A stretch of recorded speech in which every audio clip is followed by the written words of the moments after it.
So this video is going to be divided into three major sections. The first one being how James 2:24 should be translated.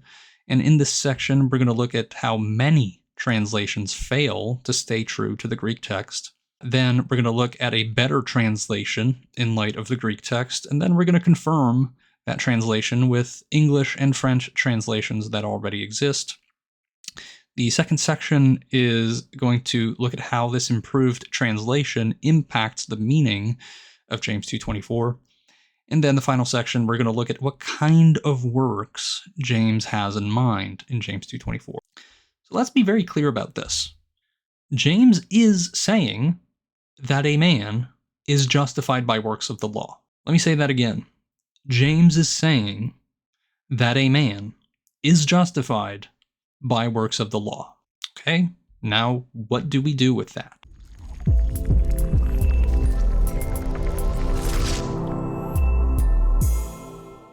Hello everybody, welcome back to Study is Key. That is, welcome back if you've been here before. If you've not been here before, welcome to the channel. Hopefully you'll stick around to the end of the video and then subscribe to the channel so you can stick around for future videos as well. In my previous video, I addressed the common Roman Catholic myth that there is only one passage in all of Scripture that uses the phrase faith alone, namely James 2:24, which actually denies or negates that we are justified by faith alone. So I pointed out that no, there is in fact another passage, you could say two, depending on what you mean, two passages in that one is located in Luke, another is located in Mark, but they are parallel accounts, they're recounting the same event. Either way, whether you want to say two or one, there's a passage that uses the phrase faith alone, and it is the passage in which Jairus' daughter is resurrected by Jesus. She dies and Jesus brings her back to life. And I argue that this passage is meant to prefigure the final resurrection, the hope that we Christians have of being raised back to life on the last day. And in this prefigurement, where Jesus raises Jairus' daughter back to life, he asks only one thing of Jairus. He says, "Only believe, and she will be saved."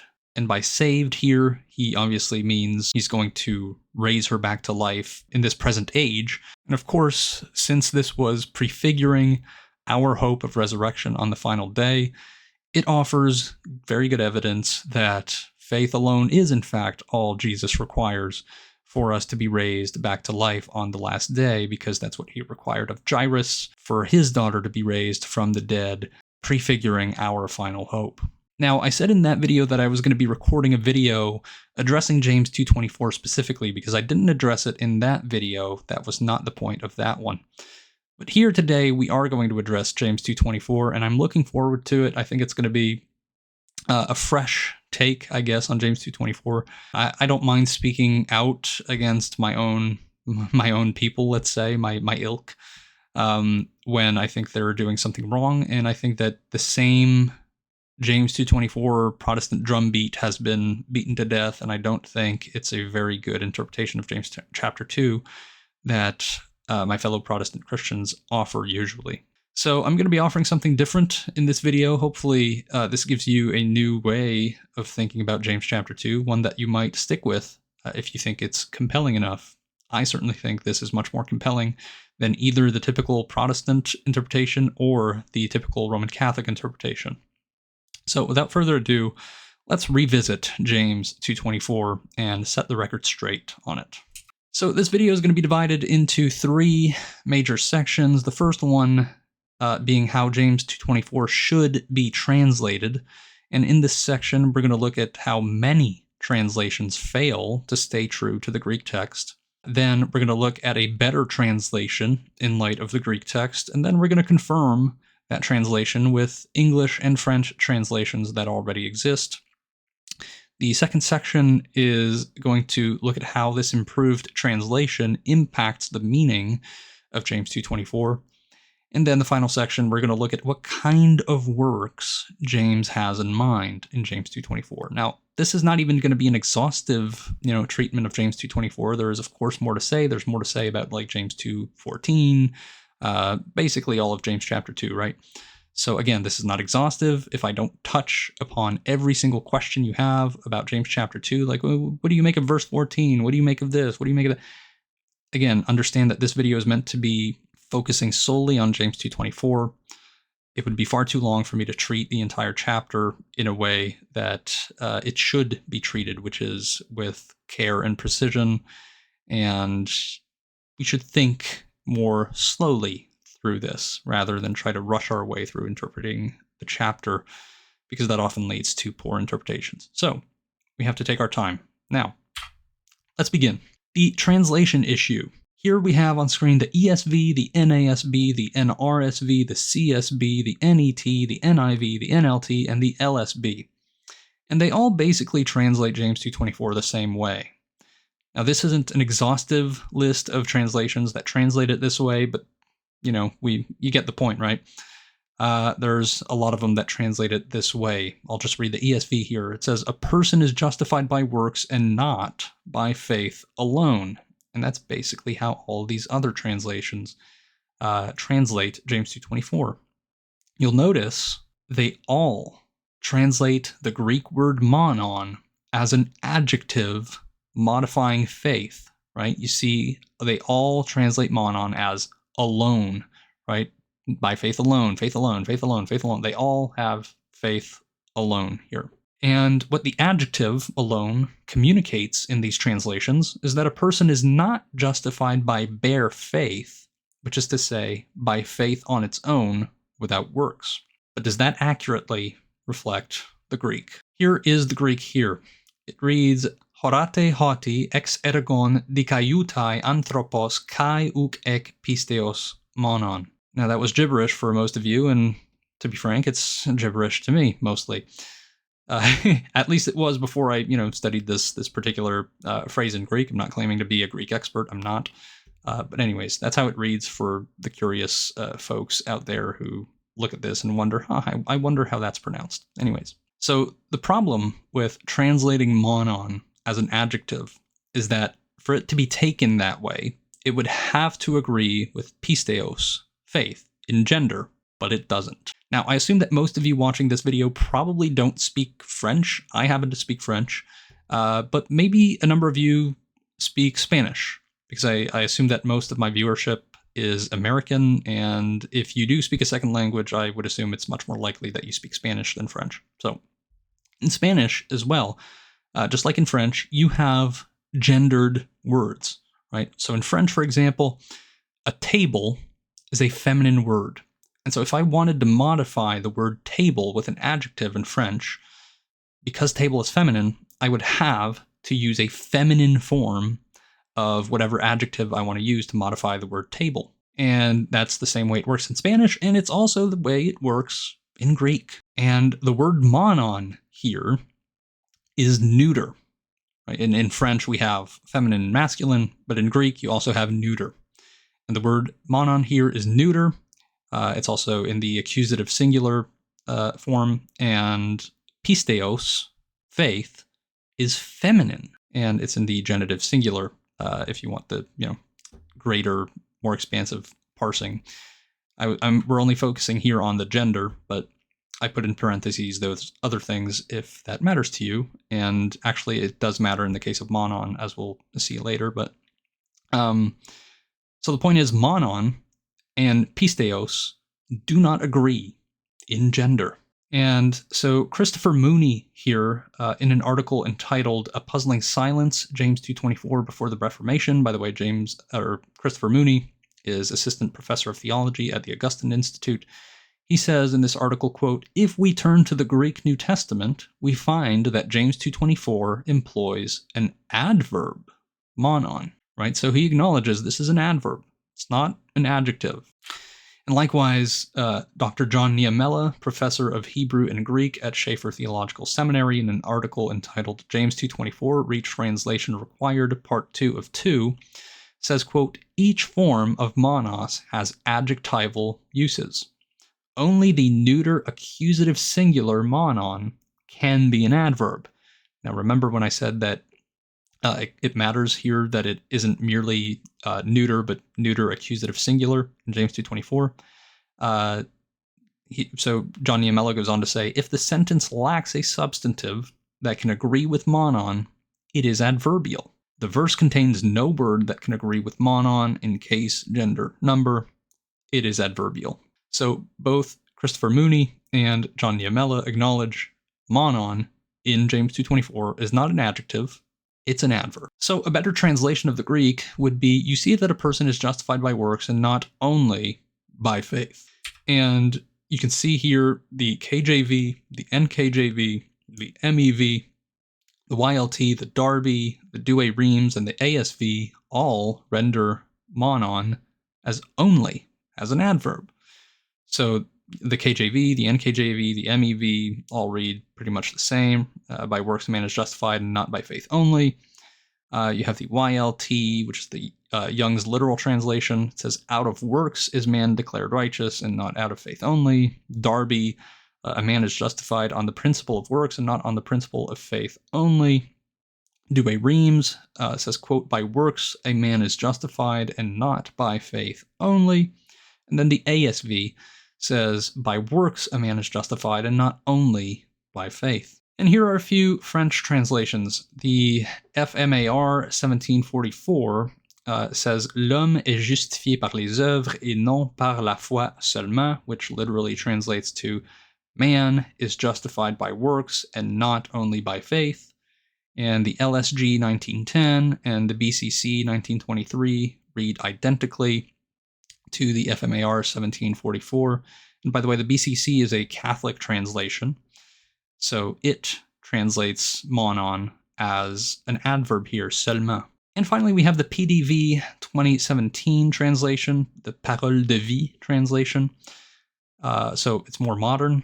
And it reads, Dieu reconnaît quelqu'un comme juste aussi à cause de ses actes et pas seulement à cause de sa foi, which literally translates to, God reckons someone just or righteous also because of his works and not only because of his faith. So you have English translations and French translations that can confirm, yes, I'm not making this up, monon is not an adjective, it's an adverb.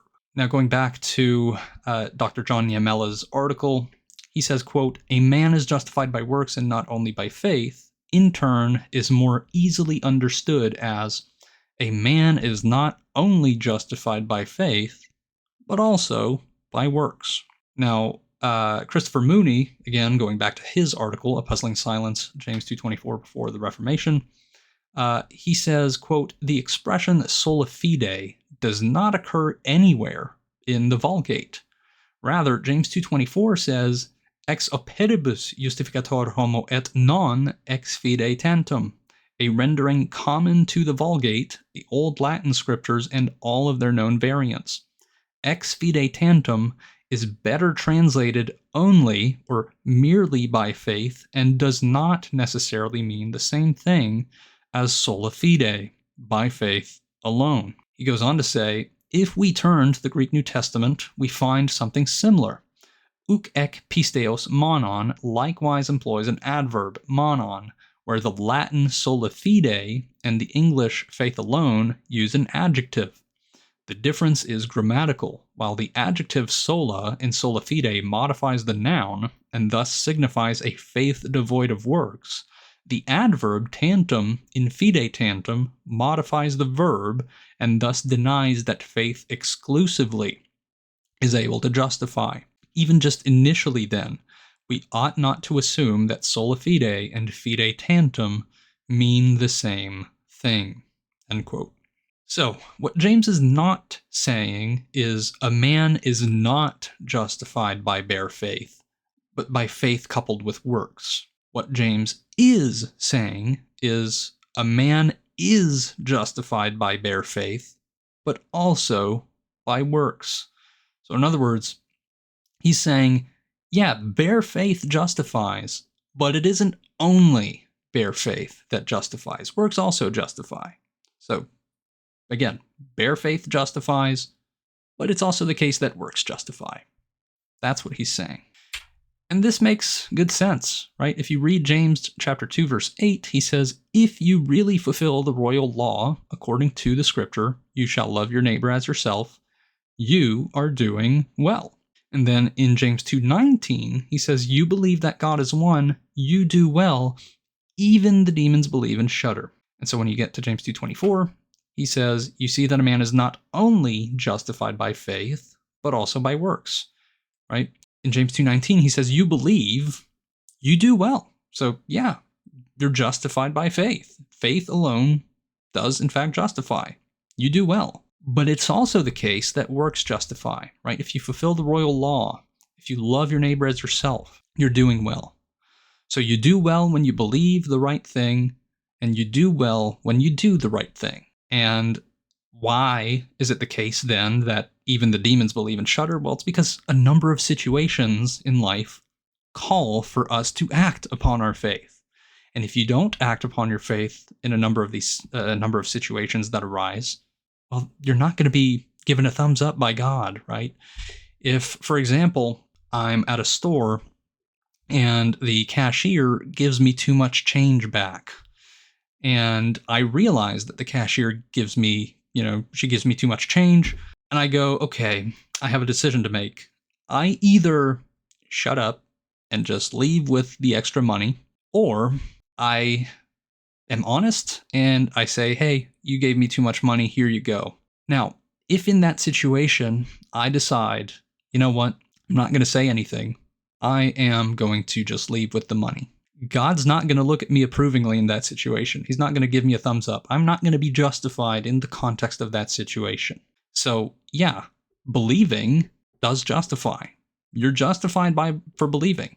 But when you're in a situation that calls for action, and you don't act in the way that you ought to act, you're not going to be justified in the context of that situation. That just makes sense. And here's another example, right? In James 2:21, we read, was not Abraham our father justified by works when he offered up his son Isaac on the altar? And in James 2:23, we read, Abraham believed God, and it was counted to him as righteousness. Then James 2:24, you see that a man is not only justified by faith, but also by works. So in James 2:21, it's explicit, right? Abraham was justified by works. So works justify. James 2:23, he quotes Genesis 15:6, which says Abraham believed God, and it was counted to him as righteousness. What is it? It's believing God. Believing God, bare faith, was counted to him as righteousness. And so a man isn't merely or only justified by faith, but also by works. Bare faith justifies, like it did in Genesis 15:6, but it's also the case that works justify. And that's something that we can see in Genesis 22, right? Abraham offered up Isaac on the altar as he was called to do, and he was justified for it. Now, here's just a quote from John Chrysostom, Archbishop of Constantinople in the 4th century, commenting on Genesis 15:6. He says, quote, the patriarch Abraham himself, before receiving circumcision, had been declared righteous on the score of faith alone. Before circumcision, the text says Abraham believed God, and credit for it brought him to righteousness. So it's not just me, Genesis 15:6 says what it says. Abraham believed God, and it was counted to him as righteousness. Okay, faith alone is the only thing. So bare faith, faith alone, justifies, but not only faith alone justifies. Right? Works also justify. So the problem is that in the context of a situation that calls for action, one will not be justified if he does not act as he ought. So what you could understand James to be saying, in other words, is, yeah, faith indeed justifies, but works also justify, and countless situations call for action. So therefore, don't rely on bare faith at every turn, for it'll be useless to you, inviting judgment. Right, here's an example that comes to mind. The thief on the cross. The thief was condemned in the situation in which he, committed the crime that he committed. But that doesn't mean that he's condemned with respect to final judgment. In Romans 13, for example, Paul says that the governing authorities are instituted by God and that they carry out the wrath of God on the wrongdoer. And so the thief on the cross was bearing the wrath of God. He was condemned for his crime and bore the punishment for it. But with respect to final judgment, he isn't condemned. He's justified. And we know that's the case because he's going to be with Jesus in paradise. So you can be justified with respect to final judgment while being condemned with respect to specific situations, sometimes even leading to you bearing the wrath of God in the present age. Now, he's going to receive his life back in the age to come at the resurrection. He's going to be with Jesus. But that doesn't mean that you're justified in every single situation in this life. No, obviously, we're condemned sometimes by what we do, and sometimes it's more grave than other times, and you can incur judgment and even lose your life as the thief did. So now we're going to head over to the final section of this video. We're going to look at the kind of works in James chapter 2. On the Catholic Answers website, there's an article entitled, "Aren't We Saved by Faith Alone?" by Kenneth Howell. And I've screenshotted an excerpt from that article here below, and we're going to read from it. It says, Catholic, so this is a Catholic speaking, agreed. Paul categorically excludes works from our salvation. But what kind of works is Paul talking about? If we believe the entire Bible, we need to see how Paul's words fit together with James's words. Because James clearly says that a man is justified by works. If Paul and James mean the same thing by works, then they contradict one another. Since you and I both believe that the Bible cannot contradict itself, we must agree that Paul and James mean two different things by the word works. Does that actually hold up? We're going to take a look. In James chapter 2, verses 8 through 14 and 24, we read, quote, "If you really fulfill the royal law according to the scripture, you shall love your neighbor as yourself. You are doing well. But if you show partiality, you are working sin and are convicted by the law as transgressors. For whoever keeps the whole law but fails in one point has become guilty of all of it. For he who said, 'Do not commit adultery,' also said, 'Do not murder.' If you do not commit adultery but do murder, you have become a transgressor of the law. So speak and so act as those who are to be judged under the law of liberty. For judgment is without mercy to one who has shown no mercy. Mercy triumphs over judgment. What good is it, my brothers, if someone says he has faith but does not have works? Can that faith save him? You see that a person is not only justified by faith, but also by works." So let's actually work backwards here. Let's begin from verse 24, and we're going to ask a series of questions to see what exactly James has in mind when he speaks of works in verse 24. Well, obviously, what he says in verse 24 relates back to what he says back in verse 14. What good is it, my brothers, if someone says he has faith but does not have works? Right? Works in verse 14 and verse 24, same works. Okay, we're not going to pretend that these are different kinds of works in verse 14 as in verse 24. So if that's the case, we should ask this question next. Where else, if anywhere, do we see this idea of saying a thing but not acting in accord with that thing? As in verse 14, right? If someone says he has faith but does not have works. Well, we see that same kind of dynamic in verse 12, where he says, so speak and so act, right? So in verse 12, we're commanded, speak and so act. Then come over to verse 14, and what do you have? Well, you have someone who says he has faith, you have someone who speaks, but does not have works, and does not so act, right? Someone who speaks, but does not so act. So someone is just not following the command in verse 12 to speak and so act. Make sense? Okay, let's keep working our way backwards. When he says speak and so act, what kind of works does James have in mind? What kind of acting does he have in mind? Well, verse 11. For he who said, do not commit adultery, also said, do not murder. If you do not commit adultery but do murder, you have become transgressors of the law, or a transgressor of the law.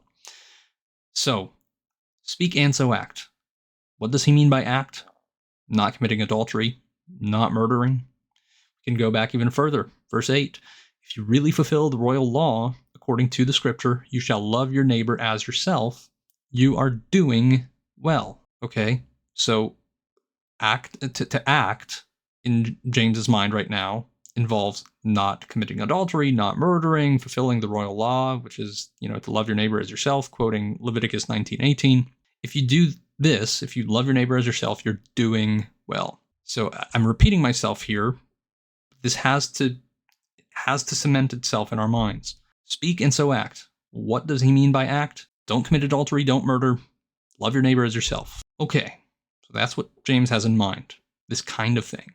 Let's head over to Romans chapter 2, verses 14 through 15, verse 17, verses 21 to 22, chapter 3, verse 20, and chapter 7, verse 7. Paul says, quote, "For when Gentiles who do not have the law by nature do what the law requires, they are a law to themselves, even though they do not have the law.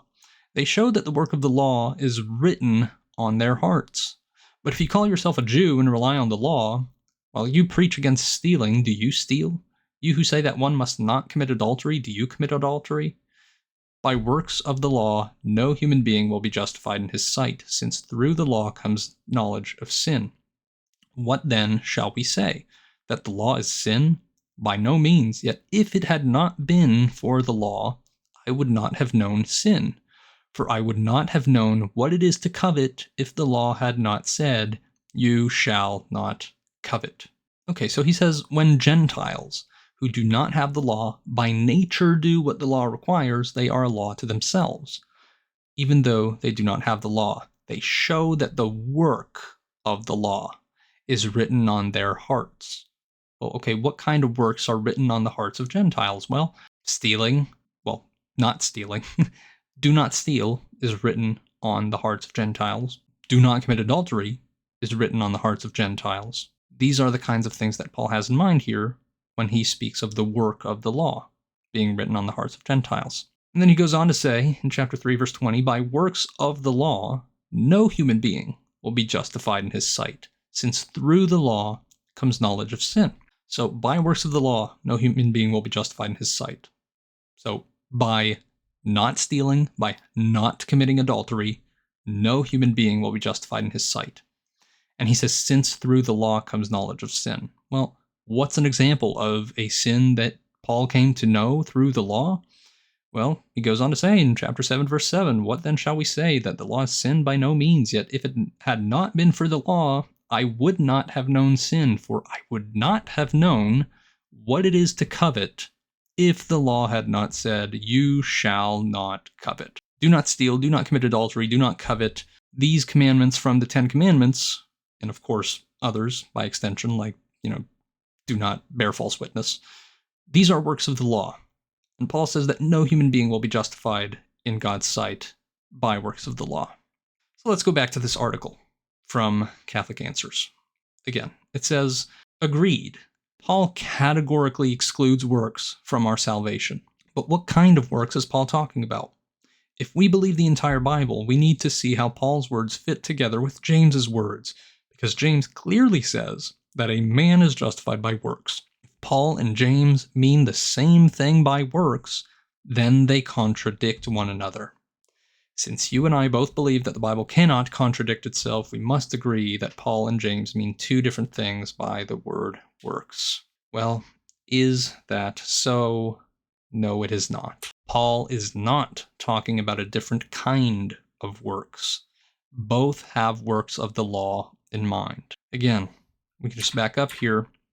We just looked at how Paul considers works like not stealing, not committing adultery, do not covet. All these things are works of the law, and no human being will be justified in God's sight by these things.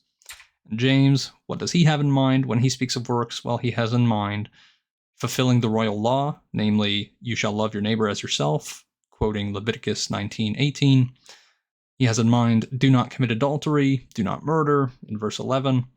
So these are works of the law, right? This is the same kind of work that Paul is talking about. And so if one wants to maintain, as I do, that Paul and James don't contradict each other, one must acknowledge a difference in something other than the kind of works they have in mind. That means there's some difference in the way the phrase "justified by works" is meant by both, and that difference doesn't lie in the kind of works. So let's be very clear about this. James is saying that a man is justified by works of the law. Let me say that again.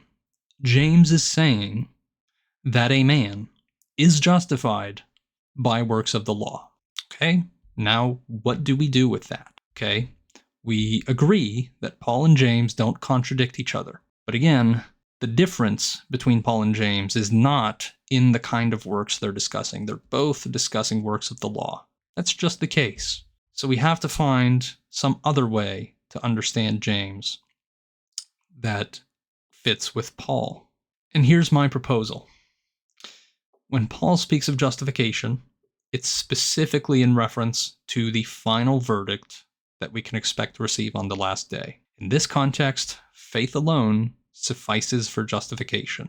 Whereas when James speaks of justification, it's not specifically in reference to the final verdict, but to justification more broadly, with no single verdict in mind. Some contexts may demand only faith to be justified, while others may demand works. This is what I think we should understand James to be talking about when he speaks of justification. He's talking about justification as a concept more broadly. He does not have in mind justification with respect to final judgment. He's not speaking in direct reference to the final verdict we can expect to receive on the last day, as Paul is. So, in other words, I don't think the difference between Paul and James lies in the kind of works they're talking about. They're both talking about the same kind of works, right? They both explicitly make appeals to some of the 10 commandments. They even appeal to the commandment, do not commit adultery, explicitly, both of them. But of course, even if that's the only one they both explicitly appeal to, we know that this extends to other commandments. Paul said, while you preach against stealing, do you steal? He could have just as well said, while you who preach against murdering, do you murder? So the kind of works, that's not where the difference lies. That's not how we reconcile Paul and James. But I also don't think that the difference lies in the word justified. And what I mean by that is I don't think that Paul and James are using different dictionary meanings or dictionary definitions of justified in their writings. I think the word means the same thing in both. What I think is different between Paul and James is the context of justification, right? Paul is speaking of being justified using, let's say, meaning A, dictionary meaning A of justified. We are justified in dictionary meaning A sense by faith alone on the last day. And James is saying we are justified according to dictionary meaning A, same meaning, by faith, but also by works. And he's speaking about justification more broadly. Again, let me just go back to my thief example from earlier, the thief on the cross, right? James says that we're justified by works of the law. Well, yeah, the thief, he won't be justified by works of the law with respect to the final judgment, with respect to, the verdict he can expect to receive on the last day. But he would have been justified by works of the law in the context of that specific situation where he committed the crime, had he not committed it, right? Had he not stolen, then he would have been justified in that situation. Now, justified in that context means the same thing as it means with respect to final judgment, but the contexts are different. Okay, you can be justified in the context of a certain situation and be condemned on the last day, just as you can be condemned in a number of situations, as we all are, because we all stumble in many ways. We're all condemned with respect to a number of different situations, but we can still be justified on the final day. And so I think that's where the reconciliation between Paul and James is. That's how we reconcile them, is by acknowledging the word justified has the same dictionary meaning in both. The word works refers to the same kind of works in both Paul and James. The difference lies in the context. Paul, again, is referring to the final verdict that we can expect to receive on the last day, and we receive that by faith. But James is speaking of justification more broadly. He doesn't have a single verdict in mind. He doesn't have the final verdict in mind. He's speaking much more broadly of justification, like the thief on the cross, for example, right? The thief on the cross, condemned with respect to that situation, but obviously going to be justified on the last day, because Jesus said that he can expect to be in paradise with Jesus. So that's my way of reconciling Paul and James. I hope this video was helpful, thought-provoking. If you're a Roman Catholic listening to this, I would love to read your comments, and I would love you to stay on topic, because I know that a lot of you, this has been my experience. A lot of you like to go and talk about other things, and that doesn't interest me, okay? If I make a video about a certain thing, let's talk about that thing. Now, again, if you do want to speak your mind about something else, you're free to do so. You can comment about that other thing, but that doesn't mean I'm going to engage with it, because I, frankly, want to engage with people who want to engage with what I say in these videos. If you want to go talk about some other thing, I may respond, I may not. Point is, I have more important eggs to crack than just, having endless debates with Roman Catholics in the comment section. But if it has something to do with something I said in the video directly, then I will try to engage. I do like engaging with you guys in the comments.